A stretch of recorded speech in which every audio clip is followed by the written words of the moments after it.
எம்ஜிஆர் திரையில சிகரெட் பிடிக்கிறதும் தண்ணி அடிக்கிறதும் மிகப்பெரிய தவறா பார்த்தாரு. அதனாலதான் அப்படி ஒரு சீனே அவரோட படத்துல இருக்காது. எப்பவுமே ஹீரோன்றவர் நல்லவர் அப்படிங்கிற மாதிரி தான் மக்கள் ஸ்கிரீன்ல பார்த்தாங்க. எக்ஸெப்ஷனலா சிவாஜி என்ன பண்ணுவாரு அப்படின்னா, சில திருடன் மாதிரி கேரக்டர் நடிப்பாரு. ஆனா அந்த கேரக்டருக்கு நியூட்ரலைஸ் பண்ற மாதிரி பாசிட்டிவா ஒரு கேரக்டரும் பண்ணிடுவாரு அதே படத்துல. அவங்களோட நோக்கம் என்னன்னா, நான் ஒரு ஹீரோ, என்ன ஒரு தப்பான கேரக்டரா மக்கள் பார்க்க கூடாது. அப்படி கதாபாத்திரத்துக்கு தேவை அப்படின்னாலும் நான் தப்பான கேரக்டர் பண்ணாலும் அதே படத்துல இன்னொரு நல்ல கேரக்டர் பண்ணி மக்கள் மனசுல எப்பவுமே நான் நல்லவன் அப்படிங்கிற ஒரு இமேஜ் மட்டும் தான் இருக்கணும் அப்படிங்கிற ஒரு பிம்பத்தை அந்த காலத்துல இருந்த ஹீரோஸ் எல்லாமே ஃபாலோ பண்ணாங்க. இதேதான் ராமராஜன் அவர்களும் அவரோட திரைப்படங்கள்ல ஒரு படத்துல கூட சிகரெட் பிடிக்கிற மாதிரியோ தண்ணி அடிக்கிற மாதிரியோ ஒரு சீன் கூட இருக்காது.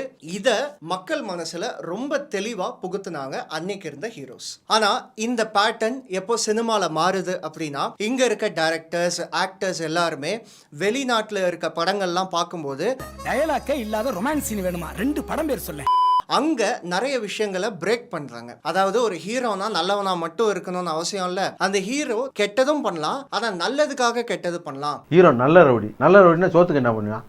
உதாரணமா இப்போ காட்ஃபாதர் படமா இருக்கட்டும், அதுக்கப்புறம் குட் பேட் அக்லின்னு நம்ம கிளின்ட் ஈஸ்ட்வுட் படமாகட்டும், ராபின் ஹுட்ங்கிற ஒரு படம் அந்த கான்செப்ட் வச்சு எடுக்காத திரைப்படங்களே இல்லை. ராபின் ஹுட் கதை என்ன, பேசிக்கா ஒரு தப்பான இடத்துல பணத்தை கொள்ளையடிச்சு நல்லது பண்ணுவாரு, அதுதான் ராபின் ஹுட். இந்த ஃபார்மேட்டை வச்சு எத்தனை படம் வந்திருக்கு. நாயகன், சோ நாயகனுக்கு தொடர்ந்து பாஷா. ரஜினி அவர்கள் எத்தனையோ படங்கள்ல நல்லவரா நடிச்சிருப்பாரு, ஆனா அந்த படத்துல எல்லாத்துலயுமே ஸ்மோக் பண்ற மாதிரி சீன்ஸ் இருக்கும். ஆனா பாஷால அவர் ஒரு கேங்ஸ்டர். நீங்க படத்தை ஃபுல்லா இன்னொரு தடவை பாருங்க, ஒரு சீன்ல கூட அவர் சிகரெட் பிடிக்க மாட்டாரு. மேபி பாட்டுல ஒரு இமேஜினேஷனா கூட வந்திருக்கலாம். ஆனா அந்த பாஷா கேரக்டரா இருக்கும்போது அவரு அந்த படத்துல ஒரு சீன்ல கூட ஸ்மோக் பண்ணியிருக்க மாட்டாரு. இதை நீங்க செக் பண்ணி பாருங்க.